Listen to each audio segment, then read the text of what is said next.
But welcome everybody, and thanks for entering into the chat box, some details about kind of where you're coming in from and anything you're looking for. My name is Erica Woods. I work for Apex Systems, and I have a really cool job. I get to, create resources and help with trainings and just different initiatives that support what I like to call the 4 C's.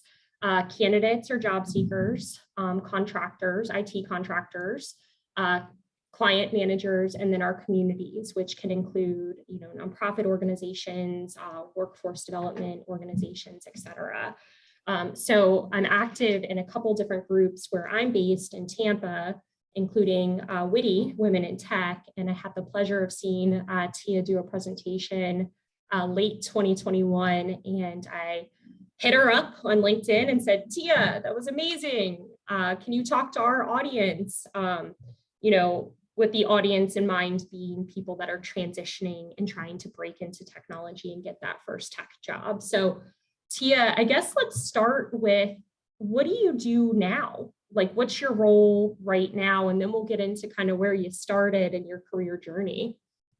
Yeah, that's a fun one. So for those that may not have been on when I said it, I was my promotion was announced last week, but I have been promoted to Field Chief Technology Officer and Chief Cyber Risk Strategist at eSend Tire. And eSend Tire is a provider of managed detection and response. So we have 2 global security operations centers, and we just hunt for and respond to threats for our customers. That's amazing. Yeah. One of the questions that we get so much is just, what are the starting points in technology, in infrastructure specifically? So where did you start, Tia? Where did you get your first job? What was it doing? And how did you get that first job?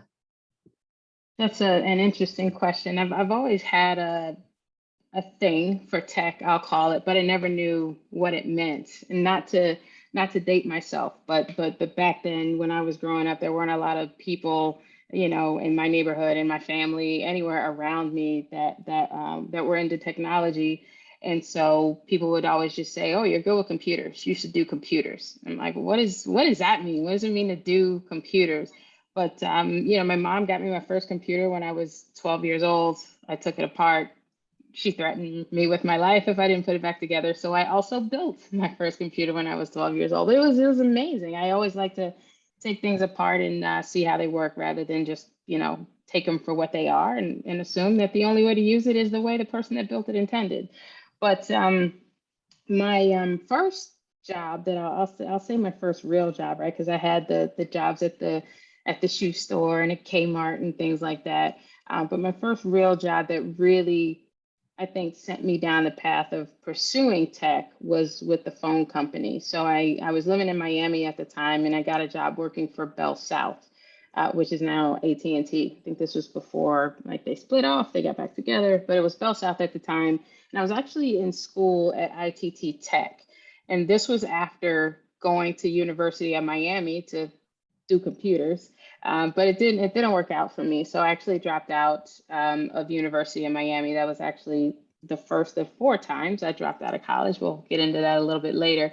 But I switched and I was going to ITT Tech for electronics and computer engineering technology. And we were learning all about electricity. So I knew formulas for resistance and power and things like that.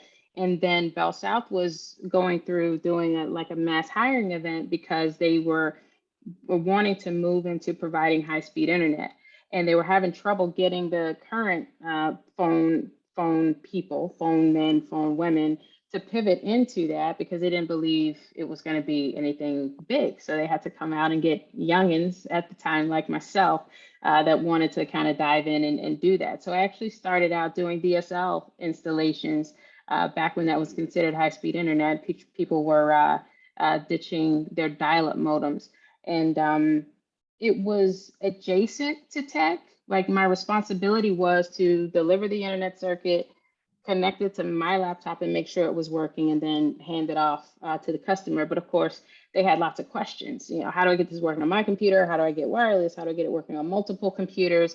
And I am a person that I don't mind saying I don't know. Like, I'm not that person that's going to pretend to know something that I don't. But when it's repeatedly, it starts to bother me. So I went out and learned this stuff. I went out and bought some cheap computers from Goodwill because I didn't have a lot of money, at the time, but I wanted to learn it. Everybody was switching to Windows Millennium, so I grabbed some Windows 98 machines, a cheap Linksys router, a couple switches, and built a lab. Got a PC for Dummies book, Networking for Dummies book, and that was my first lab. Just started figuring out how things work, and it actually turned into a side business for me, believe it or not. And I went from doing residential installations, and it turned into me doing full-blown server installations for businesses and setting up their networks and pulling cable and things like that.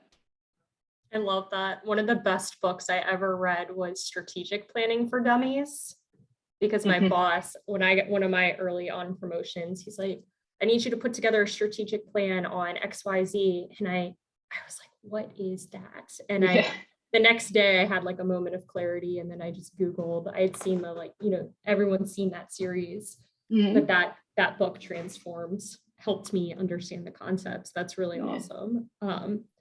I'm dropping stuff into the chat as we go, but I feel like in the majority of conversations I have with people in tech, and people in life, it's the accidental profession, right? Like, it's figuring out, doing lots of different things. It's figuring out, of all of those things, what excites you more, what gives you fulfillment, and then trying to do more within that specific bucket. Do you feel like you were like an accidental techie? Does that define? 100%. I mean, it was in my blood, but to figure out what that meant, and from the perspective of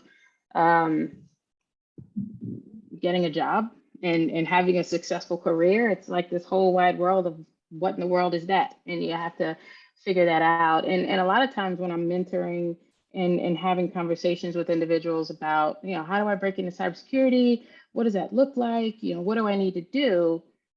I always recommend going back to, that's a question for step one, but let's go back to step zero. Why are you here?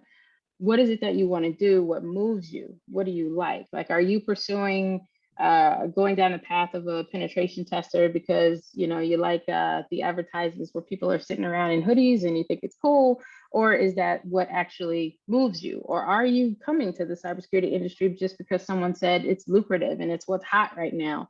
These are questions that we need to answer for ourselves. And it is very broad, right? And it can be very expensive to try to pursue, especially if you're going down the path of certifications or education. So I always say, just build things, play around with things, figure out what you like, look at job descriptions, follow people on LinkedIn that are doing what you think you want to do, try to set up some informational sessions or interviews with them to kind of pick their brain and see what a day in the life looks like. Go to podcasts, webinars, things like this to see what folks are talking about and see what speaks to you. And then start to narrow your focus and attend more things, read more materials, and lab up more things along the path of what you think you might be interested in, and figure that out. Because it's tough to just kind of say, I want to do tech or I want to do cyber and just jump in and figure out how to do something that makes sense.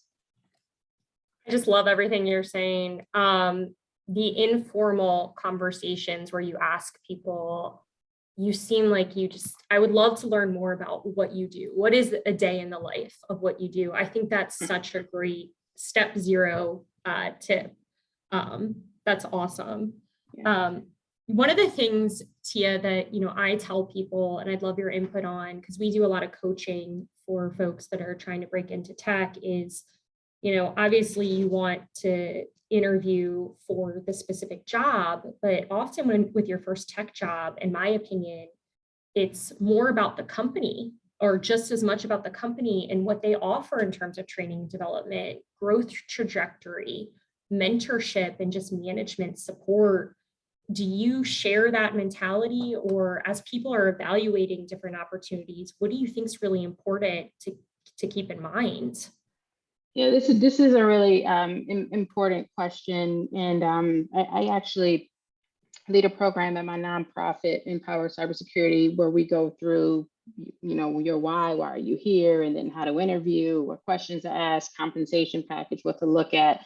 And I think the miss is, at least I find, some folks join or want to join the cybersecurity industry because it's lucrative. And when you hear lucrative, you just think money. But that can be a double-edged sword. You know, you can get a job that pays well, but it's just that it's a job. There's no room for growth. The company doesn't necessarily invest in you. You don't really know what your opportunities are for moving up in the role, or becoming more broad in the role, and you can end up in a dead-end job.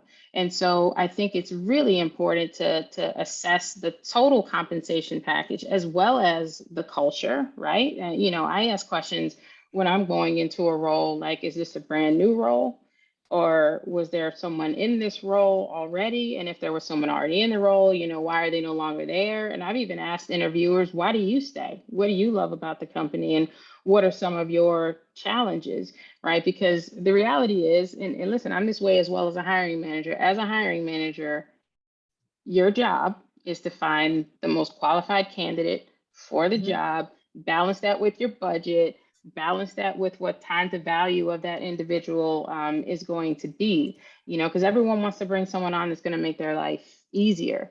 But when you come on and you're making that hiring manager's life easier, are they pouring back into you, or are they hiring you because you have the knowledge you have to do the job they need you to do today? And that's all you're going to be doing until you decide to move on to something else. So for me, that's the cultural aspect of it. But, total compensation, are you paying for your own certifications, or are they going to invest in those certifications for you? Do they have a path laid out that makes sense? And when you get all these certifications, are they going to pay your annual maintenance fees? Because those start to add up, over time. And, will you have the ability to work cross-functionally and understand what other teams in the organization do? But if you're a person that's just like, I just want to get in and I'm fine doing the same thing every day, then you have to look through it through that lens. I think that goes back to step 0 as well. For me, I don't want to go into an opportunity and feel like I don't have the room to be stretched and move into something else. But some folks prefer that. So it's a matter of knowing what works for you, knowing what you're after, and making sure the organization that you're targeting or the role you're targeting aligns to that. And it really is about asking the hard questions in those interviews. I tell people all the time, interviews are a two-way street. Yes, the company's making sure you're a fit for them, but you should also be making sure that they're a fit for you, right? So ask the hard questions. And also, it's not about, especially in the technical interview, it's not about getting all the answers right. It's about making sure they remember your name, making sure they can't forget you. Because if they interview 50 people, and if all 50 people get all the answers right, but no one stood out, no one managed to differentiate themselves at all, how in the world do they know how to hire, right? So when preparing for the interview, it's knowing what your differentiators are, how you can bring value to an organization, and making sure you carry, I call them non-negotiables. Carry your non-negotiables into that interview with you. No matter what, these are the things that I'm going to work into this conversation, and just make sure they can't forget you. I've gotten plenty of jobs like that I've probably wasn't as qualified for as I know some of the other people I went in were, but they were interested in the way my mind works, my thirst, curiosity for learning, and that meant more to them than bringing someone on that had been already doing what I was going to be doing for 20 years. I love it. Like, my mind's blown. It's so crazy because you hit on so many good points. One, especially early on in their career. And I think back to my earlier self and I'm like, did I ask a lot of questions in the interview? I don't know why I was shy about that, but that interview really is a two-way street. You have to interview the interviewer. And even now, as I've been a hiring manager for 6 or 7 years, part of what I evaluate is the questions you ask me. Yes. It's Absolutely. crazy. Absolutely. I love that point. And then also, again, I'm dropping stuff in the chat box, but you have to evaluate what your motivators are and recognize that, again, it's not just about the base salary. Like, dig on, once you know what's important to you, especially, early on in your career, is there tuition reimbursement? Is there technical training? How do they support certifications? Is there the opportunity to go to a conference? Gosh, some companies, we just spoke at a company conference last week. They're hosting their own week-long company conference called Learning. Nice. That's So awesome. it's amazing. 401k, any stock program, bonuses. There's just Yep. so much that goes into that benefits bucket that people forget about. Yeah, because I think the focus is, especially for newcomers, it's, oh my gosh, they're interested in me. I can't screw this up. This is my shot. I got to get this, and it becomes, you sell yourself short when you think that way, right? If you're the right fit for the job, you're going to be the right fit whether you ask questions that get you comfortable with it or not. And you really need to understand what you're going into. And maybe you care just about money because right now you're at a place in your life where that's what matters, and you'll figure everything else out after that. But the key is, don't let anyone make those decisions for you. Know what's important to you and get those answers, because as excited as you are about getting your first cybersecurity job, you could get it and be miserable in a week and wish you'd never done it because now you feel stuck and now you're worried about other things like, will it look bad on my resume that I wasn't here very long? Will it look like I didn't make the cut? And that's just the whole, those conversations you don't want to have with yourself, if you can avoid them, right, by asking the right questions up front. Yeah. So let's talk more about the questions. And then I want to get to Narja's question in the chat box. But, I forget the exact language you used for your question, but it aligns with one of the ones I encourage people to ask is, especially somebody that's doing that job now, a peer. I always like to ask, what was a pleasant surprise to you after starting the job or working at this company? My other favorite go-to question is, what do you really expect this person to accomplish in the first month, 6 months, 12 months? Yep. Do you have any other like go-to interview questions that you find yourself preaching that you would encourage people to ask? I definitely, I think similar to your, what are the first 30, 60, 90 days look like? What does onboarding look like, right? And what is a reasonable amount of time that I'll be expected to produce some kind of value? Are there checkpoints along the way? Just, what are your expectations with me coming into this role? So I know if I'm being set up for success or not. And then, how large is the team? What other teams does this team interact with? What's the primary function of the team that I'll be joining? What are any secondary functions that may be supported? We may be supporting adjacent teams and things like that. Because what I find in, I think about job descriptions, like, remember glamour shots when glamour shots were super popular? Like, this is the best version of me. I got my feathers, I got all this stuff. Job descriptions are the glamour shot of the actual role.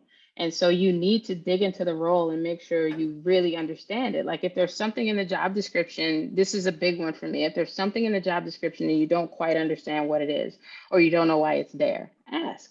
If there's a technology and for the technology that is a requirement, and for the life of you, you can't figure out what in the world you'd be doing with it, ask. Or you can flat out say, I've said, I read the job description and, it's interesting, but I just can't really figure out what it is I'm going to be doing every day. What does that look like?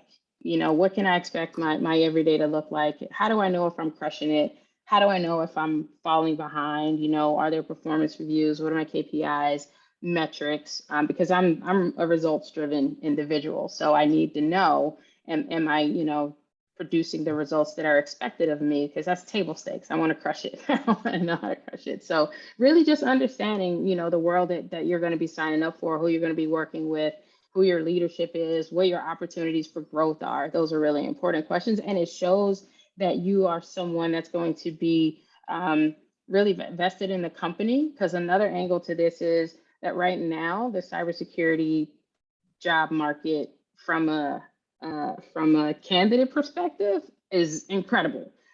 For hiring managers and recruiters, it's insane. It's so hard to get talent and to retain talent.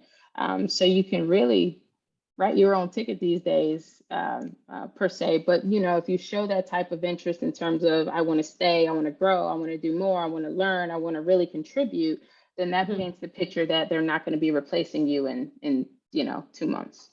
Yeah, I love that point too, because like asking these questions, candidates a lot of the time feel, especially early on in their career, feel bad asking questions when, again, you're communicating your interest level as well, and like your desire to be successful and add value to them, which is great.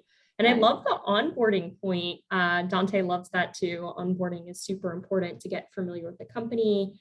That is one thing I'm looking for. I'd encourage everyone to ask about that, and also inquire about what changes they might have made to onboarding and communication since COVID, especially Right. to evaluate if that company is, embracing and trying to make things better for a newbie experience.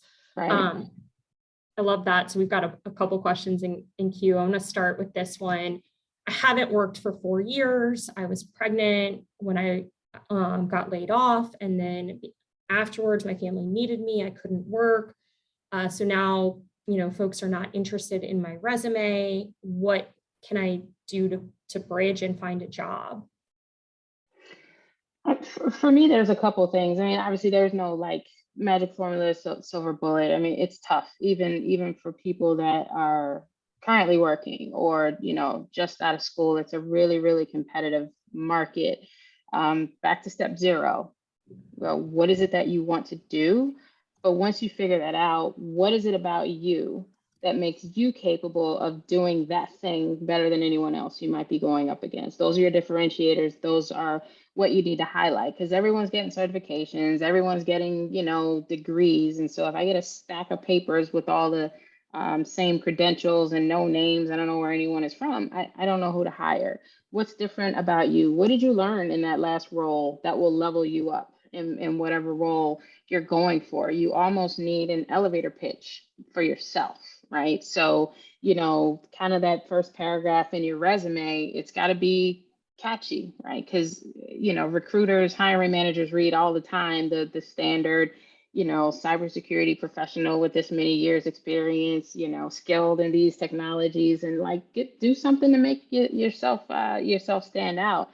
In addition to that, because that you need to have that prepared when you get the opportunity to present yourself. Because another mistake is finding the opportunities, getting the opportunity, and not being prepared for it, because you don't know what you squander, right? When you don't take advantage of every opportunity that you get. So once you have yourself ready, you know your why, you know who you are, you know the value that you bring, you have to start making connections. Like, this virtual world has just forced, I think, I'll call it a culture where it has become a lot more about who you know, because we're not getting out as much. We're not just bumping into people by accident. So we do have to be a lot more, I would say, intentional on the connections that we make, and why we're making those connections, and the conversations that we're asking to have. And so when you do that, make sure people know who you are. Make sure people know what you're interested in, because 2 weeks from that conversation, they'll be having a conversation from someone and say, I just talked to somebody a couple weeks ago that was interested in that. Let me connect you to. I live in the world of being a super connector. I do not know everything, but I wish I knew everybody, because everyone is looking for something, and I love it when I make a successful connection where I can say, oh, I know somebody that's really good at that, or I know someone who's specialized in that, let me connect you to. And then it fosters a brilliant relationship. There's a lot of power in the word that I used to just turn my face up at when I first got into the industry, and that's networking. I was like, networking? I don't even like people. I ain't network. I'll be fine. But networking is super important. So you have your sales pitch, you have to network. And then the third piece is, if you're not currently, employed in the industry that you want to be working in, you have to be able to demonstrate that you're still honing your skills, right? You're still, labbing up things in the cloud, in AWS, or you've got a home lab and you're doing these things and you're up to date on these technologies, or you attended this conference, this webinar, whatever it is. When you look at the job description, pick out the things that are important and make sure you can talk about those things, right? And get a recruiter on the phone and flat out tell them, look, I know I haven't worked in 4 years, but that doesn't mean I'm not capable. And let me tell you why you're making a mistake by not talking to me right now. And I guarantee you they'll put you in front of somebody, because if you wow them, they know you're going to wow the hiring manager, and they're just trying to get closer to that placement. Everyone wants every candidate to be the right candidate, because it's a lot of work trying to find them. I hope that was helpful. That was incredibly helpful. And just, someone said, I love your energy. I love your attitude. It's thinking about how you're communicating this stuff. And when I think about your sales pitch, you've got to practice that with somebody else. And, you know, we have a career coach at Apex. She's phenomenal and she helps people with their pitch. And, you know, I've been on a lot of these conversations with her, and it's hard because some of them people are pitching like, well, I haven't done this, I haven't done that. And it's all about like, it's got a negative connotation instead of what you just did. Here is how I've been upskilling. Here's how I've been, you know, staying connected to the cybersecurity industry. Here's what I've done to develop my skills, to prep for the Security Plus exam.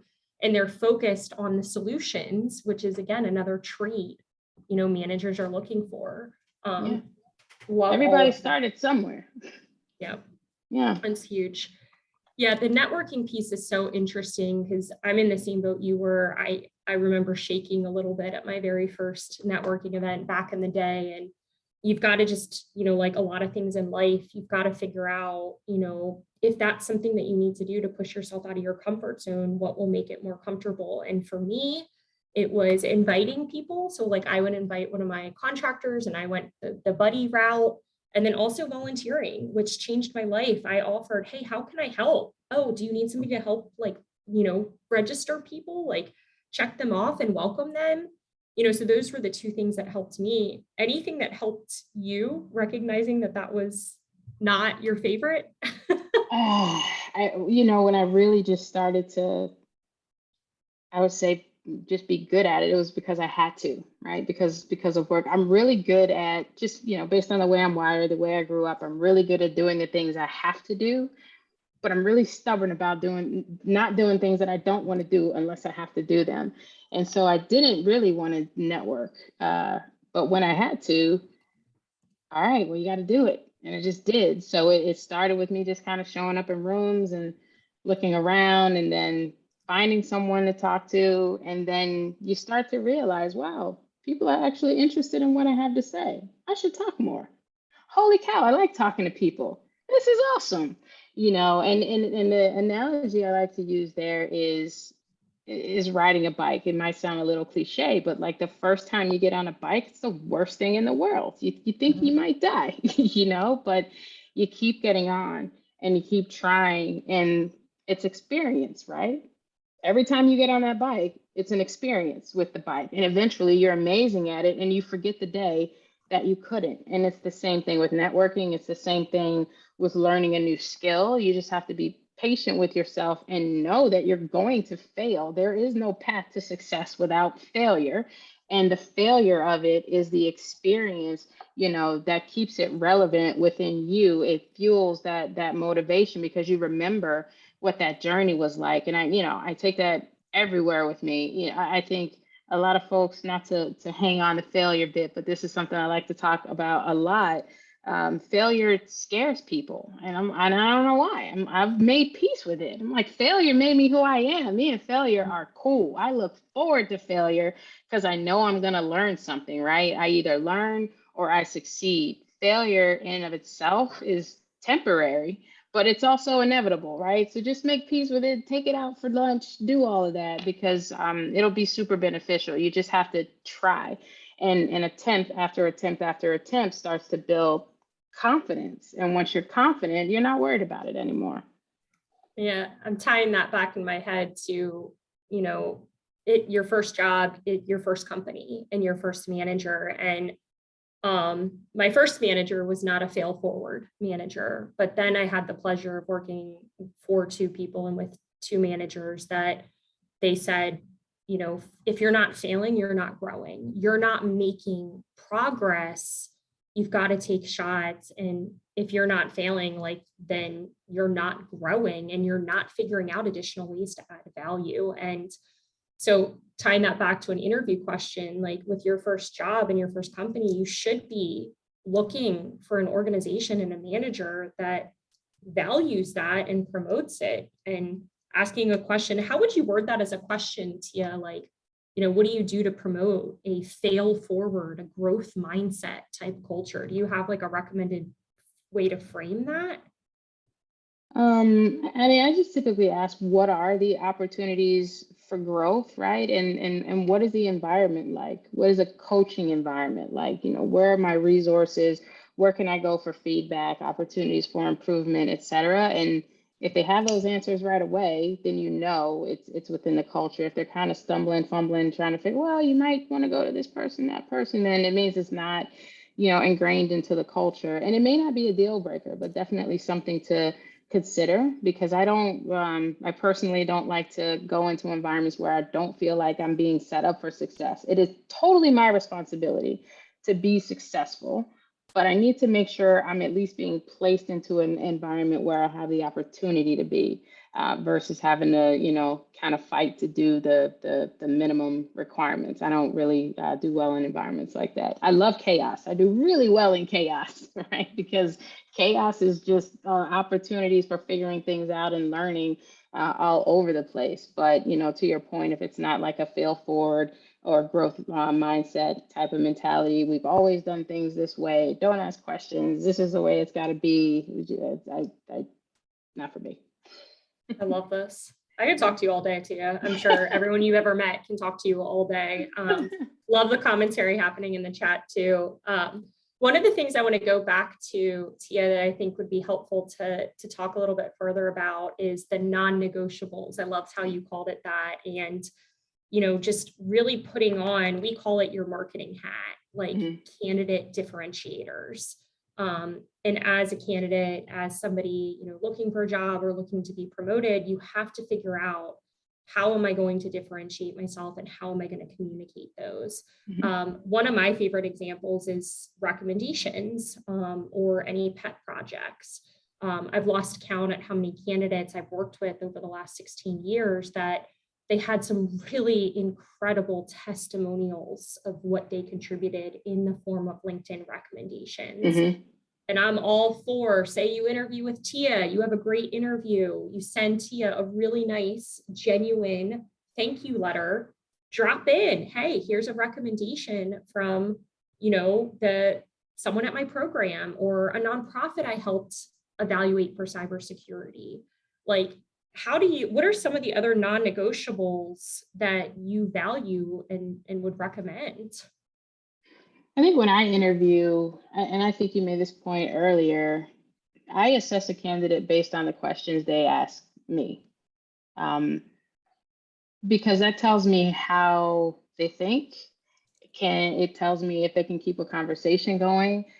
Sometimes I'll ask 2- and 3-part questions to see if they can stay on track and get all those questions answered. Those are, I think, the soft skills that I think are not touted enough in the tech industry. It's all about the hard skills, get this certification, have this skill.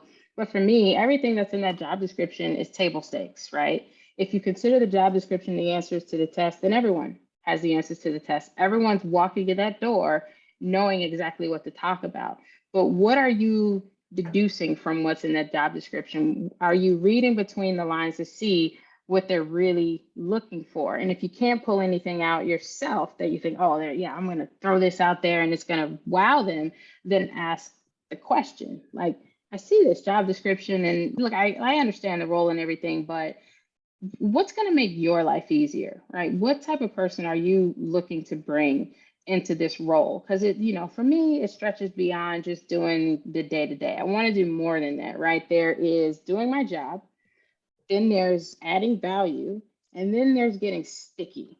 I like to get sticky, right? I like to put my stamp on something so that, no one can quite, anybody can do it, but no one can quite do it the way Tia does it. We really need Tia for that. It'd be such a huge loss. And I did that in one of my previous roles. I feel like I'm going on a bit of a tangent here, but non-negotiables tend to be those soft skills. And you throw words out there like teamwork and creative thinking, critical thinking, things like that. Don't say, I'm really good at working with others. I'm a critical thinker. I'm good at solving problems. Give examples of those, right? And in the way of non-negotiables, I want them to know that I'm a strategic thinker. I want them to know that I am a servant leader. I want them to know that I have a business and a technology background. So those are my 4 non-negotiables that I'm going to go into a meeting with. And if they don't ask me any questions where I can pull out the examples, because you want examples, you don't want to just say, I am this thing. You want stories that portray you are those things. And if they don't tee you up for them, then you ask questions, right? So what type of leader are you looking for in this role? And the reason I ask is because I'm a servant leader and I like to lead like this, and here's some examples, blah, blah, blah, blah. And it tells them who you are. You're in there because your resume told them what you can do. In the interview, you need to tell them who you are. So it's so funny. I never would have thought servant leadership, like thinking, doing some assessments, asking people in your network, bosses, peers, like people in, your STEM program, people in your community, like what kind of leader am I, and like educating yourself and then using that as part of your pitch too. Like that's genius. Okay, so one more question I'm seeing in chat. You mentioned attending webinars is a great resource. Also conferences, I want to throw that in there. How would you present that in a resume, or should it rather be more like a post on LinkedIn to show activity? Would attending webinars be a good way to show that you're active in the field? I say yes, but it all depends on how you leverage it. Oh, and don't let me forget about talking about getting sticky, because I was like, I had another point I wanted to make and then I lost it, but it's bad. If you just say, I went to this conference, it's like, okay, that's cool. I went to this conference too.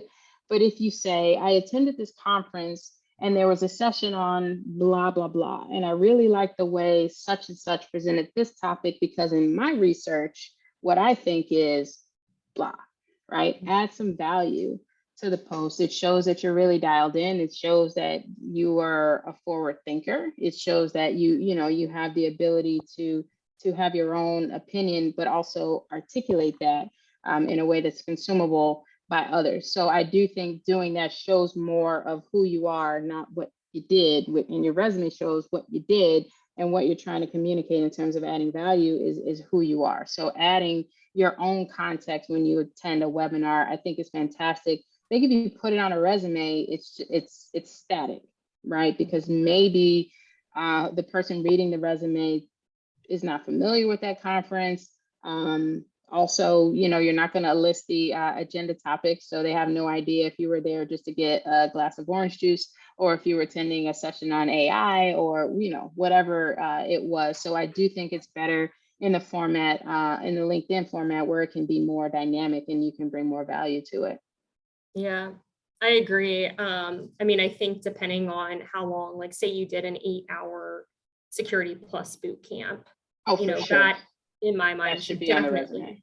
Go on a resume. But I love the point too of taking it a step further, where say you see that a cybersecurity conference is coming up next week, and B-Sides is a big one in the cybersecurity world. And say there's one topic you're excited about, right? So in addition to just sharing on LinkedIn, like excited that B-Sides is happening, in Atlanta next week. They're going to have a topic on XYZ, excited to learn more about that, right? Like, so just taking it a step further, and then say you take a training, my aha moment, was XYZ, so that's really cool. And the hashtags are not to get into LinkedIn algorithms, but hashtags are key, because that's where you get your visibility, right? If you have mentors in the industry that have a following, you want to tag them in your post. If, to your point, if you're talking about B-Sides, don't just type B-Sides, tag B-Sides and hashtag cybersecurity, or what, I post pro tips on LinkedIn, for example. And so I hashtag pro tip, I hashtag growth mindset, thought leadership. But sometimes I'm posting about cybersecurity and I hashtag those things, but that's how you get greater visibility, because LinkedIn has all these algorithms where sometimes your post will get viewed 10,000 times and sometimes it'll get viewed 10 times. Yeah, I love that. That's, you got to get, and there's hashtag generators, or I liked your point earlier, which is another great kind of pro tip, is there's influencers in every industry and every role. Individual thought leaders like Tia, you're one. Companies like Centaur, Tia's company. There's conferences. the people that run your local, like cybersecurity or whatever local group that you decide to join based on the type of role you're looking for, follow all that and then see what they do and make note of the associated hashtags. That's a Absolutely. fantastic piece of advice. All right, get sticky. What does that even mean? Talk to us about getting Yes. sticky. So I go through, well, my mantra is learn the game, play the game, change the game. I take that with me everywhere I go. And because I've seen other approaches fail, right? Someone wants to just come in and make a difference. And why are we doing it this way? It'd be so much better if we did it that way. And at my last company, well, you might be ticking off the people that put these processes in place. And I assure you, if an entire company is doing things this way, there's a reason for it.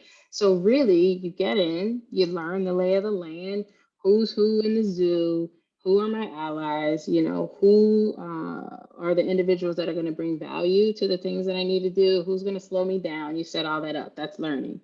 And then you play. You get in, you got the double dutch ropes going on, you jump in, you jump a few times, see what it feels like, where's the low hanging fruit, where can I really make an impact? And then you change the game, right? You've got a reputation, people trust you, people enjoy working with you. Now you have the ability to institute some change. So when you get to the point where you're able to change the game, that's when you have the opportunity to get sticky. And what aligns to that is doing the job, adding value, and getting sticky. An example I have of that is I worked in an organization where I was hired as a systems engineer, and I was meant to deploy the technologies that were sold by the solutions architects on a professional services team. Well, in my patch, I did not have a solutions architect, which meant that I was a bench pro services resource that wasn't billable. That's risky, right? And so now I don't have the ability to just do my day to day, which is not something I would do anyway. I'm always like 30 days in, I'm like, all right, let's get to step 2, add value. How do we do that? And so I just jumped to that. I started building relationships. I started understanding how the business works, what matters to the business, where I can help, even though I'm not billable. Can I jump on projects and learn another skill where we need additional resources and things like that? And so I got myself above just being a billable resource. People knew my name. People were asking me to do things that weren't my job, asking me for help on various projects. And when it gets to being sticky, it's what is it that I can do so well, or what is a thing that I can do, or a value that I could bring that would be, I don't want to use the word detrimental, but if you were to leave the organization or if you were to move on, it would hurt. The organization would really feel it. And so what I did in that particular role is I started to learn that the more certifications my company held with specific vendors, like, Palo Alto, Cisco, Checkpoint, things like that, the more certifications the company's employees had, the better relationship they would have with the vendor. So I was like, that's interesting. Well, I'm going to go off and I'm going to get some certifications, but I don't want certifications that anyone else in the company has. What certifications do we need to get that no one else has, right? So I go get those certifications. I take us to a different, partner status, and now I'm sticky. Because if something happens to Tia, our partner status changes. And so those are the opportunities that it's not like, holding the company hostage or anything like that. But I tell people every day, you're responsible for your career. And when your bills go to your house, they go to your house. They don't go to your company, and your name's on them, not your company's name. So you're responsible for making sure you can handle that as well. And there is some strategy that goes into that. And, it's not playing games, it's job security. And we're not just competing with people nowadays, right? Especially in tech, we're competing with people, but we're also competing with tech. You got AI, machine learning that's doing things that people used to do every day. And now it's out of jobs. And the question I ask is, how much of your role, how much of what you do every day is repeatable versus requiring human things like reasoning or critical thinking or empathy? If your job is just repeatable and somebody can write some code and automate it, then you should be looking at something else, because eventually what you see as value will no longer be value. So I would say, ask yourself, are you just doing the job? Are you actually bringing value to the organization? And once you're in a position of value, what can you do to actually get sticky so the company wants you around, so they want you to do more? And that's been my approach. I think it's served me pretty well in my career. Yeah, I mean, all managers, especially with how strapped everyone is right now, they're looking for people to seek out additional ways to help others, to help people ramp up, to save people time, to automate. So seeking out those additional opportunities is absolutely everything. My last question for you, Tia, obviously you've had such an insane track record, like congratulations on all the promotions and just kind of where you are now. And there's so many awards that you've won, which is really cool. So what we just talked about contributed, your continued thirst for knowledge, your overall mentality and attitude, like glass is always half full, like your willingness to help other people. Is there any other feedback you've gotten over the years or just thoughts on what's contributed to your success and your, series of promotions? I think you nailed the major ones, and I do ask those questions because the thing is, we are who we are from birth, and everything we do feels normal. Like there's nothing that stands out. What do you mean differentiator? I'm just Tia. I wake up, I do some awesome stuff, maybe, and I go to bed every day. I still say that now. And so where I started was when people would ask to work with me, or Tia, can you jump on this project with me? Or even after a call, do a debrief. How was that? What'd you like about it? What didn't you like about it?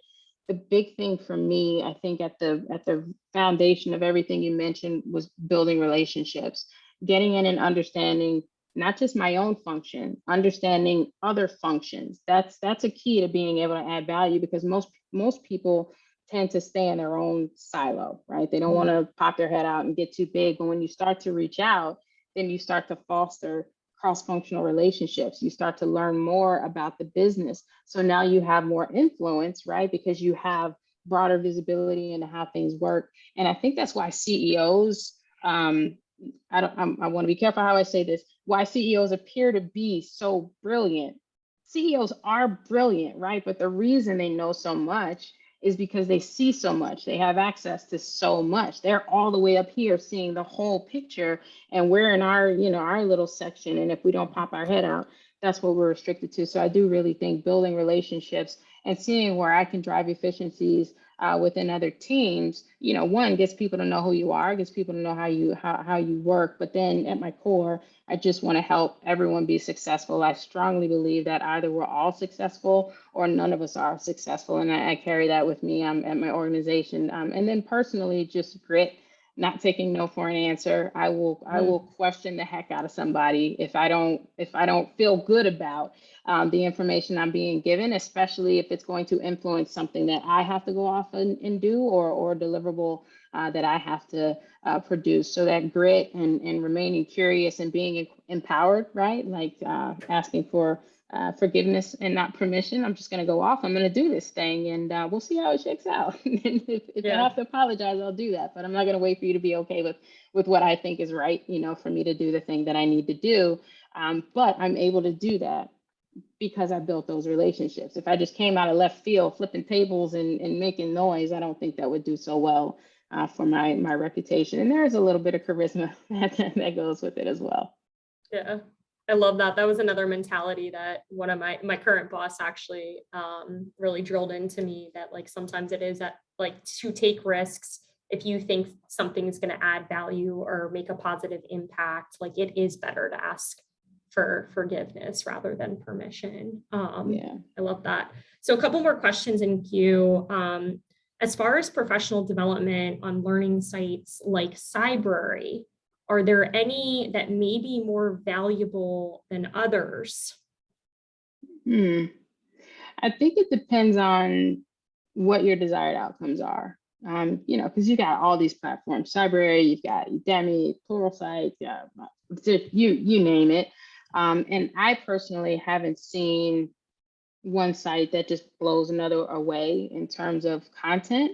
You've got things like career pathing and things like that that are helpful. Cyber InfoSec Institute's platform has career pathing as well. But I think with all of those sites, the thing is that you could suffer from information overload because you log on and everything in the world is available to you, and trying to go down the path of everything just kind of leads to nowhere. So I think they're all fine. It's just a matter of, do they have the specific content that you're looking for, or most of the specific content that you're looking for? Because what you don't want when you sign up for a platform is to start out because they have one thing you're interested in, and then you go, especially if you do like a monthly subscription or something like that, and you go look into something else and it's not there. So now you got to switch to something else. I will say though, if you're interested in cloud, a cloud guru is phenomenal on all things cloud. I think it's one of the better sites out there that focuses specifically on cloud. Like Cyber, all the others have cloud courses, but a cloud guru is just cloud, and some Linux stuff as well. So that's good. Hack the Box, I've heard great things about Hack the Box. I'm not sure what the specific question around credibility is, but I know a lot of folks that use it and learn tons. I've used it. I think I still have my subscription. I just wish I had time to do something with it. I mean, people like me keep bothering you to speak, and you say yes because you want to help everyone. I do. I want to help everybody. So certifications, I mean, it differs depending on the type of role you're interested in. Like for software engineers and programmers, we don't really see requests for certifications, but cloud, cybersecurity, technical support, kind of on the infrastructure cyber side of the house, we definitely see that. Security Plus being the biggest one. What if someone had to get 1 or 2 cyber certifications, what would you encourage them to start with?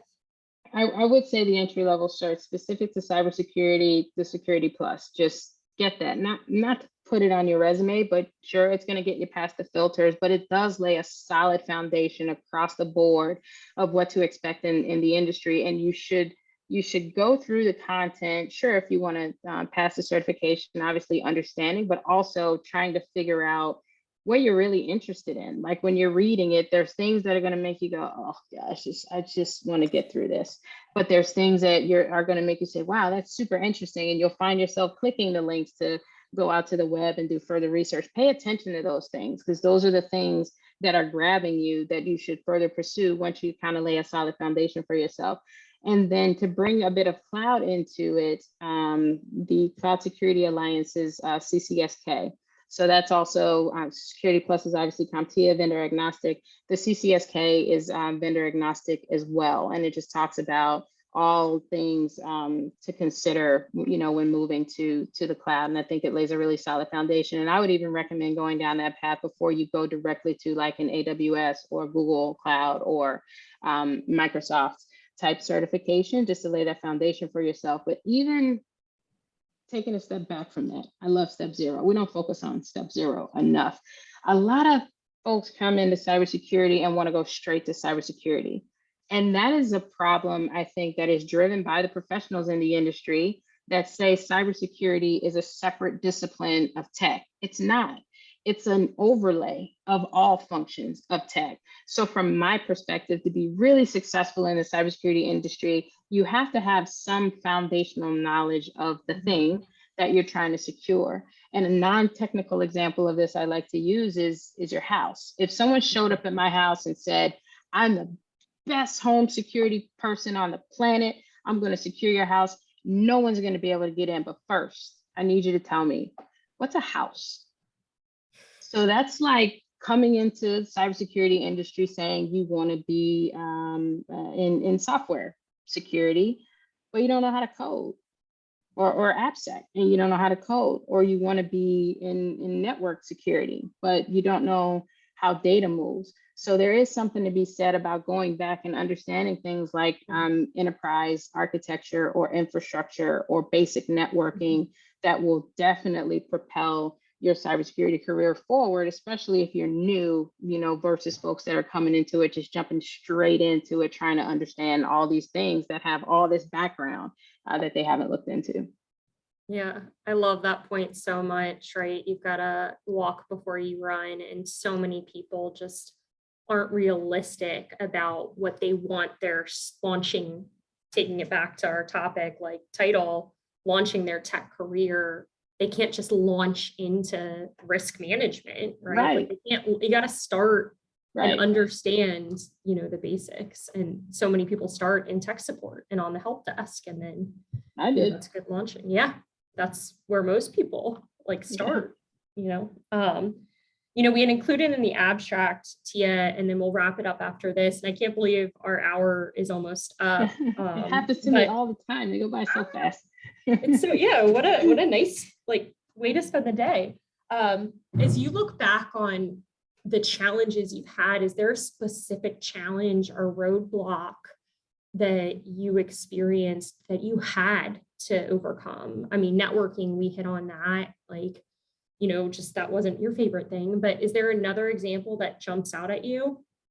Yeah, I mean, there were a number of challenges, and I can probably sum them up as lack of resources, but lack of representation, right? I didn't see anyone doing it that looked like me, so I didn't really feel like I had someone I could just reach out to and say, yo, tell me, how'd you get into this? What do I need to do? So it was a lot of just throwing stuff against the wall and see what stuck. I didn't have a mentor until I've been doing this for 18 years already. So you can imagine the amount of mistakes that I made at that point. So yeah, lack of representation, lack of guidance, lack of mentorship, and just the resources to do, what I needed to do to really, I would say, accelerate my career. I think sometimes I sit back and I think, gosh, how much farther along would I be right now if I had someone kind of coaching me and giving me advice versus me, running through walls and sometimes walls running through me, trying to figure things out. But, my stepfather says, if you change one thing, you change everything. And, I love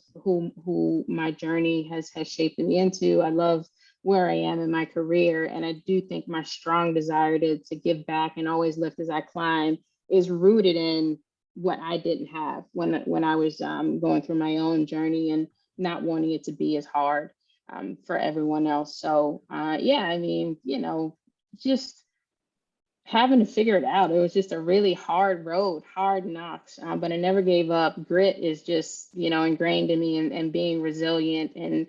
But I knew my why.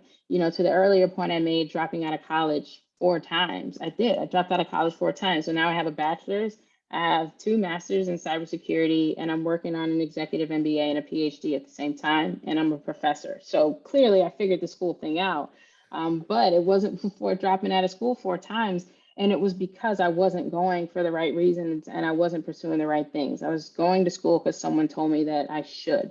I wasn't going to school to support a passion or a dream. And once I pivoted and started to do that, I got addicted. And clearly I got addicted because I don't love school. I just love knowledge, contrary to what my profile might make you think. But no, it is really important to know your why, because that's what moves you. That's what motivates you. It's hard enough to get up in the morning and just be without dragging around things that you're not passionate about.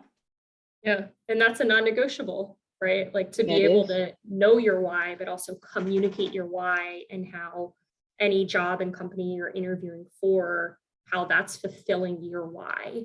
Yeah. I love that. I'm sorry you didn't have mentors early on. I think it's phenomenal that you started a nonprofit to help future generations of cyber professionals and women, get mentorship early on. I shared in the chat, if anybody has more specific questions on any of these topics, we do have a dedicated career coach. We usually reserve that service for our contractors rolling off contract, but we will open it up to anybody who's here today. Just email transitioncoaching@apexsystems.com with the specific topics or questions. And then, Shay, with your questions, ways to kill your nervousness in the interviews. Recognize it's normal. 93% of people are nervous. I'm going to drop a link in. We've done interview workshops like today, but formal presentations that are available on demand on how to beat those interview anxieties. But Tia, if we can get one more thought from you on that one, and then we'll close it out for the day.